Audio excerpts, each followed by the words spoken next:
And good morning once again, my brothers and sisters in Jesus Christ. I want to welcome you to another study, and today's a very special day. I want to say a very happy birthday to my lovely bride. I hope you have a great day. Hey, well, here we go into the study. And we're in Acts chapter 12.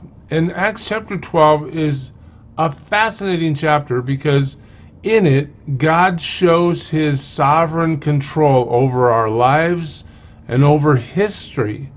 It's very fascinating to see how God works. In fact, let me just get to it and we'll talk about it. When you get to 12:1, you read this. About that time, Herod the king laid violent hands on some who belonged to the church. So we're looking at persecution again. Christianity is viewed by some as a sect of Judaism, and people like Saul, for instance, have been trying to destroy the church. At least he did until his conversion in chapter 9. But the political system is still against Jesus as well because, again, what's the greatest threat to a sitting king? Another king. And who is the King of Kings and Lord of Lords? Jesus. The people are giving their hearts to the Lord. They're serving him as their king. The earthly kings don't like that. They want to stop it if they can. So, Herod has the power to lay violent hands on some who belong to the church. And we're told he killed James, the brother of John, with the sword. Just like that, one verse. Now, think about this. James, who's this guy? Watch this. Matthew 17, the transfiguration. And after 6 days, Jesus took with him Peter and James and John, his brother, and led them up to a high mountain by themselves, and he was transfigured before them, and his face shone like the sun, and his clothes became white as light. So this James, Peter, James, and John, he's part of the three disciples that oftentimes go and have special training. He's there, Peter, James, and John, at the raising of Jairus' daughter. When Jesus goes to the Garden of Gethsemane, he takes Peter, James, and John with him, separate from the other disciples, as he prays. This is James, fully trained, fully equipped, a disciple, a follower of Jesus Christ, one who's been with him all through his ministry. And here James gets one verse. Herod arrests him. He kills James, the brother of John, with a sword. Bam. End of the verse. Why would God let that happen? Well, really, that's the wrong question, because God is sovereignly in control of our lives. He determines how he brings glory to his name through our lives. And James is a good example. Fully trained, fully equipped, could obviously be used in 1,000 different ways to help this early church expand, and yet God says, James, my will for you is for you to be the second martyr recorded in the New Testament, and we're not even going to talk about it. You're not going to get a big speech, nothing like Stephen had. You're just going to get thrown into a jail cell and run through by the sword. But God determines what he wants for us and how he'll use our lives to bring glory to his name. Now, watch this. And when that's Herod, when he saw that it pleased the Jews, notice the enemies of Jesus and the followers of Jesus are still the enemies that Jesus confronted in his ministry. This Jewish population that will not yield themselves to their Messiah is now trying to kill the people that have yielded themselves to the Messiah. So Herod sees that the Jews are happy about it. He proceeds to arrest Peter also. And this was during the days of unleavened bread. So, hey, it was great with James. Let's do it to Peter. And just think how my poll numbers are going to rise. I'm going to be so popular with the Jews. Well, and when he had seized him, he put him in prison, delivering him over to 4 squads of soldiers to guard him.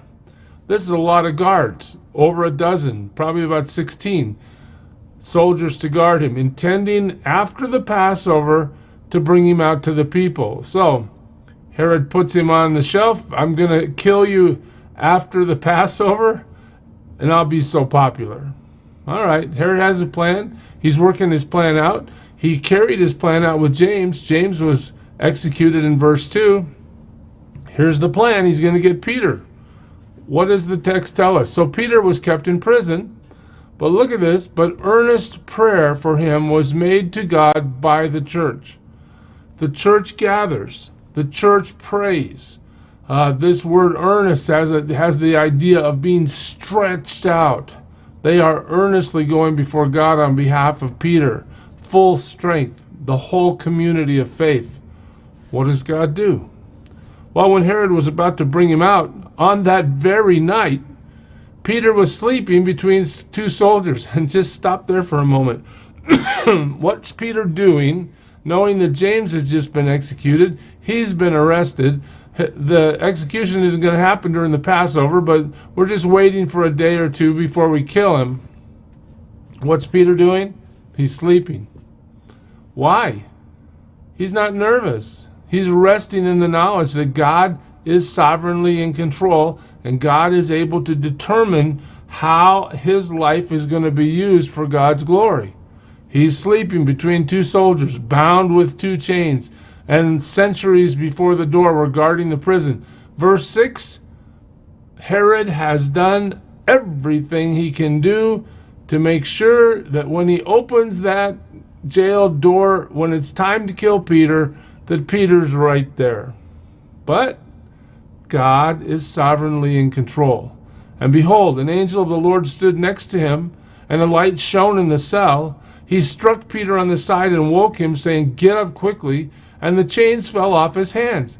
The angel of God visits Peter in this locked up, chained up position. The chains fall off. The angel says, "Get up." The guards are helpless. They're not even talked about here. They have nothing to respond with because they have been supernaturally dealt with. There is no more effort on their behalf because God has stopped them. The angel said to him, "Dress yourself, put on your sandals." And he did so. And he said to him, "Wrap your cloak around you and follow me." Hey, Peter, get up, get dressed. We're leaving. There it is. What happens next? Well, he went out and followed him. Peter is simply walking with the angel as the angel leads him out of this jail. He did not know that what was being done by the angel was real, but he thought he was seeing a vision. I mean, how many people get a heavenly jailbreak? And here Peter's experiencing a heavenly jailbreak, and he's not even sure it's reality. He might be dreaming it. He might be seeing it in a vision. All right, but when they had passed the first and then the second guard, they came to the iron gate leading into the city. It opened for them of its own accord, and they went out and went along one street, and immediately the angel left him. Wow. So the angel just offers Peter a heavenly jailbreak. Hey, get up, get dressed, let's go. And as they walk out of the jail, all the guards are, not dismantled, but they are put in a place where they can't respond. The gates that are locked just swing open. The angel shows Peter that it's not a dream. Here I'm taking you right out into the street. I'm going to leave you here. But Peter, I've accomplished my purpose. You are free. God has sovereign control over all of our circumstances. Peter's walking with the Lord. He's praying. He knows Jesus. He's in Jesus' hands. He knows he can sleep in the midst of his terrible circumstance because God is in control. And God does what? Gives him a heavenly jailbreak. Now, just a little side note. I hope we have time for this. But just imagine going to James's funeral. Sitting there in James's funeral, you know, Peter's mom and James' mom sitting together. Hey, you know, James' mom says, "My son was killed by the sword in the prison of Herod." And Peter's mom says, "Well, my son was given a heavenly jailbreak, and he's still running around out there preaching the gospel." And those two ladies can look at each other and go, "Why?" Well, you have to remember that God is in control. We surrender our lives to God. We deny ourselves. We take up our cross. We follow him. He gets to determine where it is he wants to take us. He gets to determine how he wants to use our lives. Very critical thing to understand. So now we see Peter sitting out in the middle of the street, free. When Peter came to himself, he said, "Now I'm sure that the Lord has sent his angel and rescued me from the hand of Herod and from all the Jewish people," all that the Jewish people were expecting. They were getting ready to come to an execution. But God said, "No, not you, Peter. You're not going that way." When he realized this, he went to the house of Mary, the mother of John, who, let me get myself out of the way here, the mother of John, whose other name was Mark, where many were gathered together. And what are they doing? They're praying. I don't think we really fully appreciate what it is to God when his people gather and pray. I mean, so few people in the church come to prayer.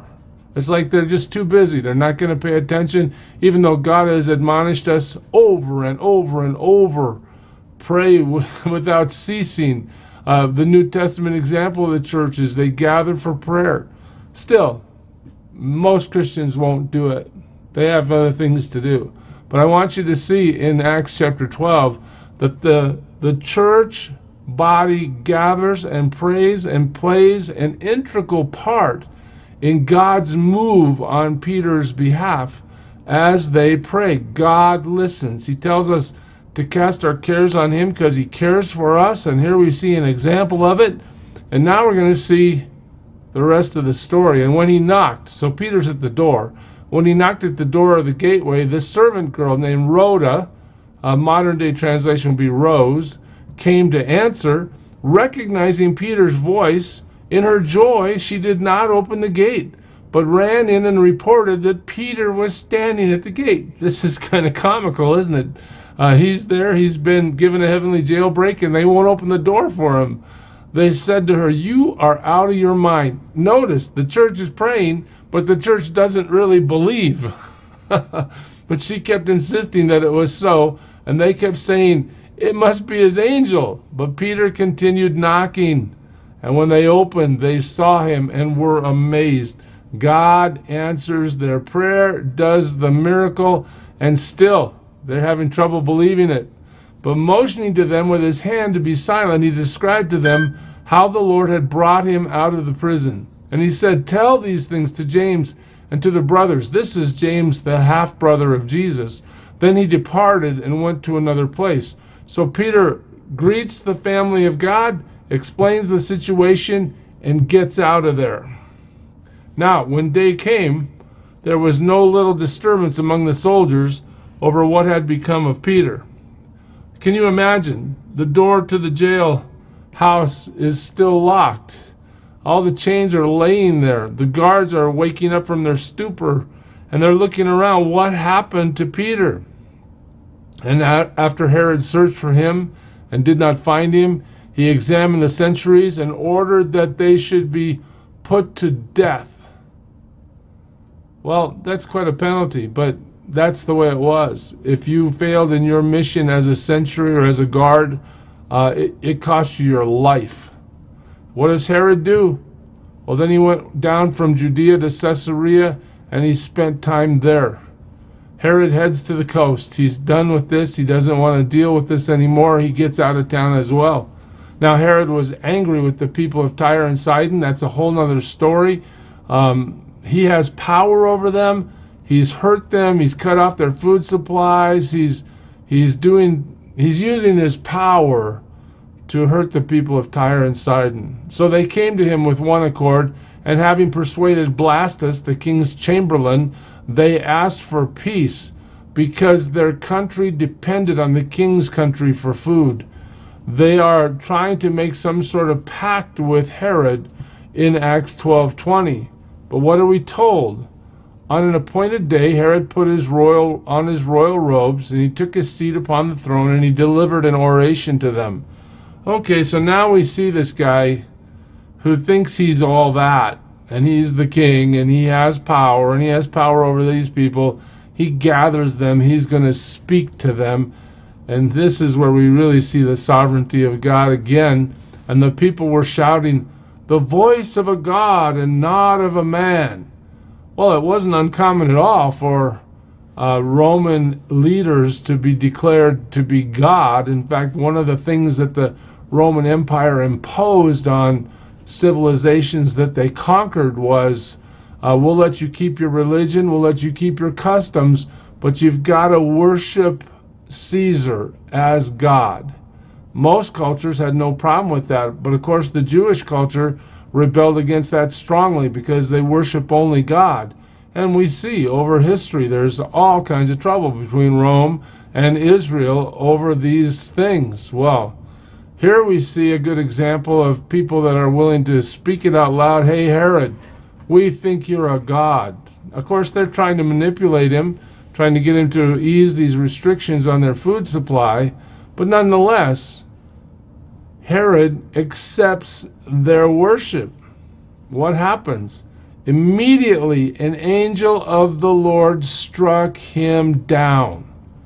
What do we see? God is in sovereign control over history. God eliminates evil on his time frame. He struck him down because he did not give God the glory. And he was eaten by worms and breathed his last. So there he is, giving his oration. He receives worship and he dies. He dies an ugly death. But the word of God increased and multiplied. There we go. God's sovereignty.